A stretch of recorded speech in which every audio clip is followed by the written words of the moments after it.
It's funny because as I'm writing this, I still haven't uploaded my thoughts on Final Fantasy 1 yet. Ugh. Hello and welcome. This is Rising Feathers, and this is me talking about playing Final Fantasy 2 for the first time.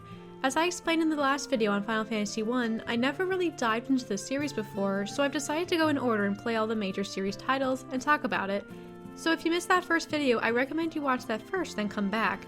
But otherwise, let's break out Final Fantasy 2 from the Pixel Remaster Collection. Spoiler warning here.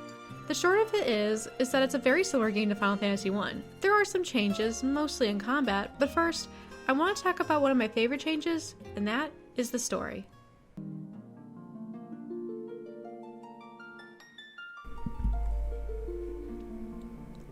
As you may recall, last time was a story of prophecy, chosen heroes, a dying Earth, and fixing the flow of time. At the time, I had commented on the story being unoriginal and even shallow at points from lack of depth in the characters. This time I'm happy to report some improvements. What we now have is a, relatively, more grounded story of the Empire of Palamechia,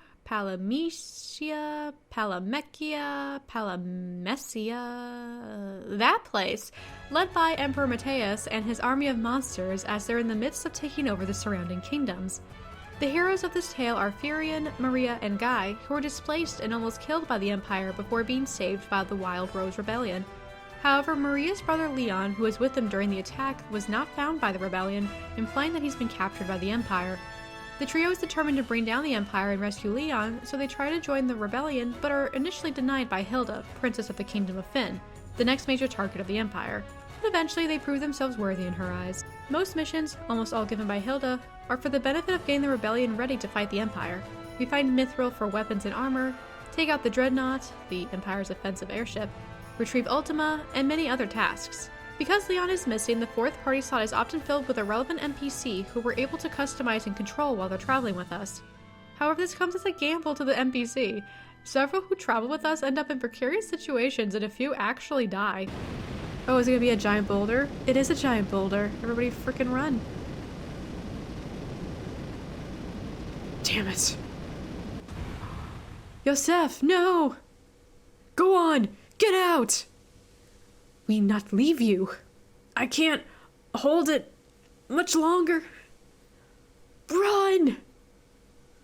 What a boss. What a legend. It's up to you. Now, Firion. My sweet Nelly.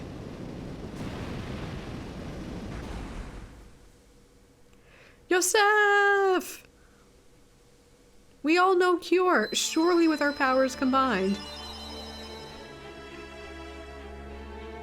Nope. I guess Yosef is dead. Well, I'm happy I didn't spend money on him. Bruh. Thinking on it, a lot of characters die in this game. Perhaps agreeing with my assessment of the last cast of characters being flat, the game designers decided to up the drama by having this war story actually have casualties. And because we're working with the Rebellion, there are indeed cases where allied NPCs come into play in multiple parts of the story, creating a depth that was sorely needed in the previous game.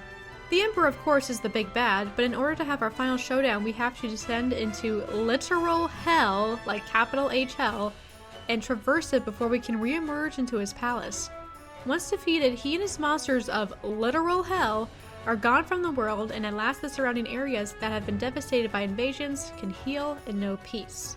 So I'd say it's an improvement all around, but where I think the biggest story stumble is Leon. It turns out that for reasons that are never really explained, he decided to join the Empire and rebranded himself as the Dark Knight.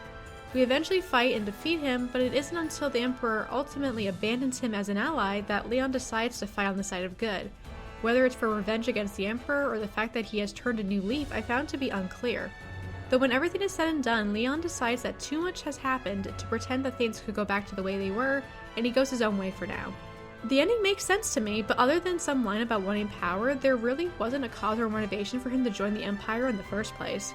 There is no indication that Leon had felt powerless to a point where he just joined those who destroyed his life as he knew it, nor any sort of implication that he had been brainwashed or was being controlled. It's actually a bit reminiscent of Garland, who also just decided one day that he was a bad guy now. But fortunately for Maria, her brother didn't meet the same fate. I know I can't call a story of rebels fighting an evil kingdom breaking new ground, but the world felt more connected due to how every corner of it had been changed somehow by the Empire. In Final Fantasy I, the world felt more segmented due to the reach of each fiend, and because they wanted to keep their final villain as a twist, there wasn't much that could tie everything together until the last minute. Maybe I'm missing the point of what one wanted to say, but for me, the story of Final Fantasy II was superior by far. So the combat got quite the overhaul. It's still turn-based with most fights triggered by random encounters, but that's kind of where it ends. A major change is that there are essentially no classes to assign to your party. Based on their starting stats, you can kind of gather what they'd be more predisposed to, but because of how leveling works in this game, you can basically have each character serve whatever purpose you want them to. For example, I had my Maria wield a bow and use a lot of magic, but you could also have her dual-wielding swords if that's what you'd like. With this, I was able to teach the whole party multiple spells so that I would never be in a bind if a specific character died. But going back to leveling, the general leveling system has been removed, instead opting for levels in individual skills and stats raising depending on how you go about your battles. So the more a character uses an axe, for example, the better they will get at using it. However, weapon experience gained is determined by your current weapon level versus the difficulty of your opponents, meaning that you can't simply grind in starting zones and get max weapon levels. But in Magic you can. For Magic, experience is gained every time you use the spell. The spell can be used against much weaker creatures, or even missed if your target isn't susceptible to its effect. You just have to use it. For when I wanted to upgrade non-offensive magic, such as Cure or Basuna, I simply went to a starting area, got myself to only one enemy if there was more than one, set those magics to cast on my party, and let the auto battle do the rest. The weak enemy isn't able to kill me or even hit me half the time, so unless it's able to flee, I can keep going for as long as my MP lasts. Oh, by the way, in this game, MP is just one number for all spells, rather than having the tier system, with each having its own use value like last time. The only downside to this grinding method is that you can't level a spell more than one level in a single fight, since the level up doesn't occur until the victory screen. So at some point you kinda just have to guess if something leveled up or not. There is a bar in your stats screen that you can check, but it doesn't have a number, so all you have to go off of is how filled it is. But still, this makes magic grinding very simple, and you can easily multitask while doing so, which I'm always a fan of. So staying on magic, because there's a lot to unpack here, there are no longer separate spells for AoE spells and single target spells. You can simply choose whether you want a spell to hit one or all targets. However, the damage from using a spell as AoE is just the amount of damage it does as a single target spell divided amongst the targets. For example, let's say I'm up against 4 opponents and I use fire one of them and it does 20.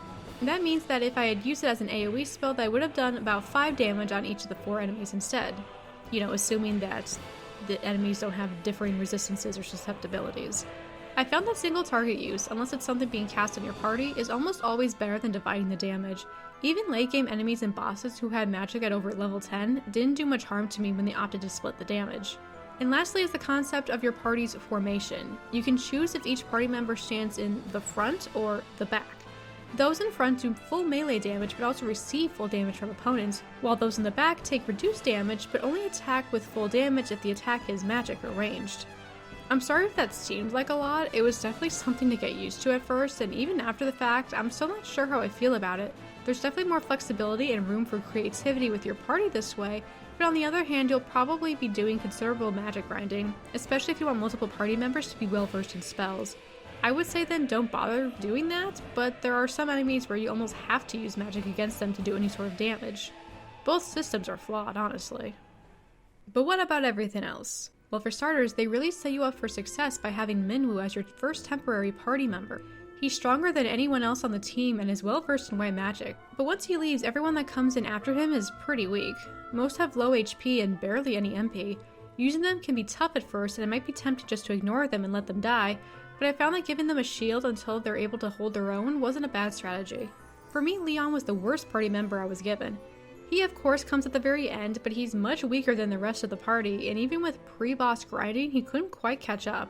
Never cared for the trope of bad powerful guy is suddenly weak once they switch to being a good guy thing. Alas, I've been disenchanted. I have no more powers.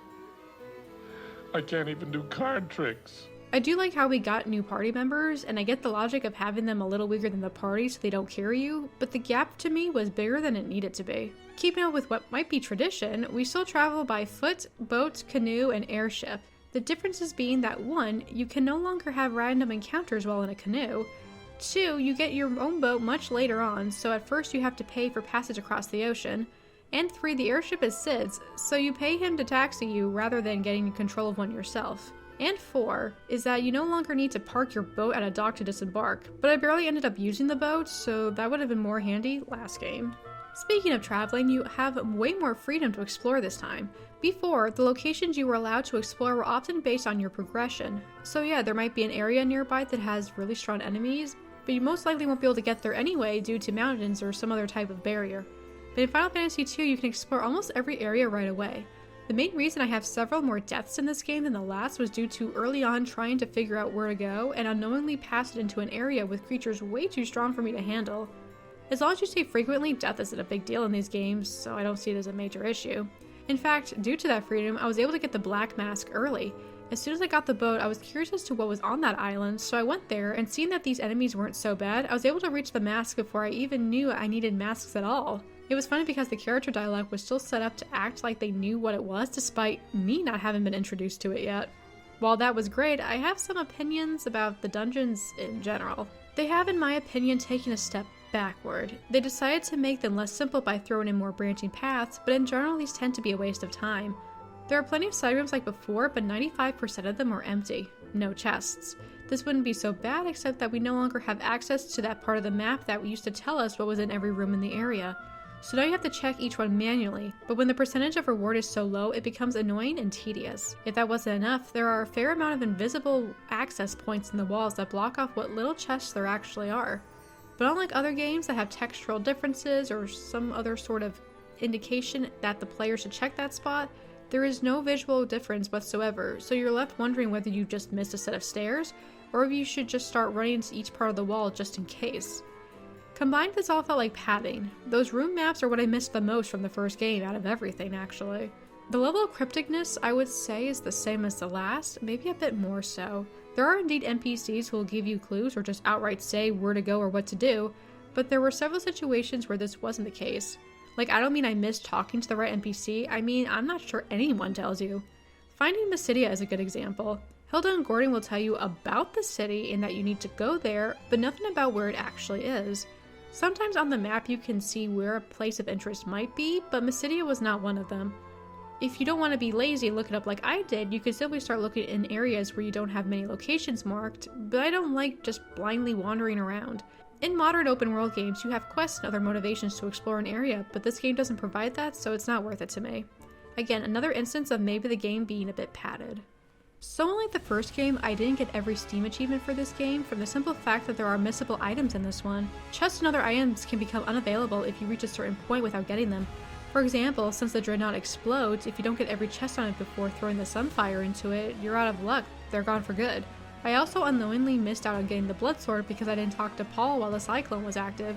While active, you can present it as a keyword to him and he leads you to it, but if you talk to him after the fact, you no longer have the ability to present him with keywords. My goal isn't to 100% these games.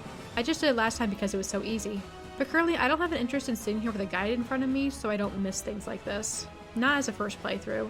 So I didn't sweat it, and if I missed things, I missed things. Though the Blood Sword would have been nice. You see, this game did what the last one did by having a rougher early game and then an easy mid-late game until the final boss where it goes up to an 11. The first time I challenged him, I got my ass handed to me. This I looked up because if I'm missing something essential, then I would rather just know about it. One of the strategies I saw was to use the Blood Sword, which is how I figured out I missed out on it, so I had to go with something else.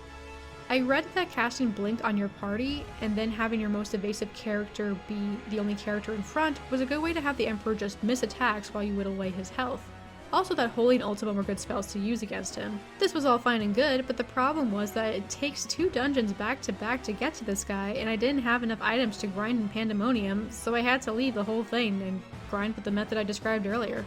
Mostly due to a combination of not really having a sense of scale of how high magic levels need to be before they're really good, and boredom, I probably didn't grind as much as I should have, but regardless, I bought a bunch of items and got myself back to the Emperor. Attempt number 2 was a very long fight. By far, his worst attack was the one that drains a party member a couple thousand health and then puts it into himself. He was either out healing my damage or barely not, so that the fight was taking forever. For some reason, having Furion, my most evasive character, alone in front was not working. In fact, the Emperor was targeting him the least out of everyone. Leon was struggling the most. I could have done better teaching him more spells, but his HP was still lower than I'd like for this fight. He ended up just being the guy who distributed items and being the Emperor's life source. After a long while of feeling I wasn't getting anywhere, I decided to just give up and think of something else. Leon died first, of course, then Maria, but then I noticed the Emperor's attacks were no longer doing as much damage. He was probably out of magic at this point, but his drain attack was no longer dealing as much damage as before, and he was taking in even less. I had no idea what was going on, and then Guy fainted, leaving Furion left. With no one else left to attack, the Emperor finally started targeting him, and you know what? The blink was finally working. The Emperor was missing way more attacks than he was landing, and even when he did, I could easily heal. Surely Furion wouldn't be able to do this. But you know what? He did. He beat him. Now, the Emperor has something like 15,000 total health, so I doubt Furion literally did that by himself, so I must have been doing more damage than I thought, but there was no way I could have beaten him if it wasn't for Furion. Thinking about how things turned out, I can only guess that the AI was avoiding Furion because of his low chance to hit him, and perhaps the strength of his drain attack has to do with either the number of party members alive or total remaining HP between them. I'm honestly not sure. Who would have thought that giving up would be the play? But the big question remains, which one do I like more? I suppose I can start ranking these games as I finish them, rather than waiting until the end and forgetting everything from the earlier entries. As far as these two go, I don't really see myself going back to either in general, but if I had to, I'd probably pick this one. The story and characters are simply better, and I can eliminate a lot of wasted time by not bothering with most side rooms, knowing that almost all aren't worth it. I would also know to use magic more often and which spells to use, so that would cut down the amount of time I spent on late game grinding. If you played both games, let me know which one you liked more. I'd like to thank you all for watching. If you want to keep up with my journey, please consider subscribing. The playthrough of this game can be found on my second channel, Rising Feathers Plays, and if you'd like to watch me play these games live, follow me on Twitch at twitch.tv/risingfeathers. Links are in the description. See you all later!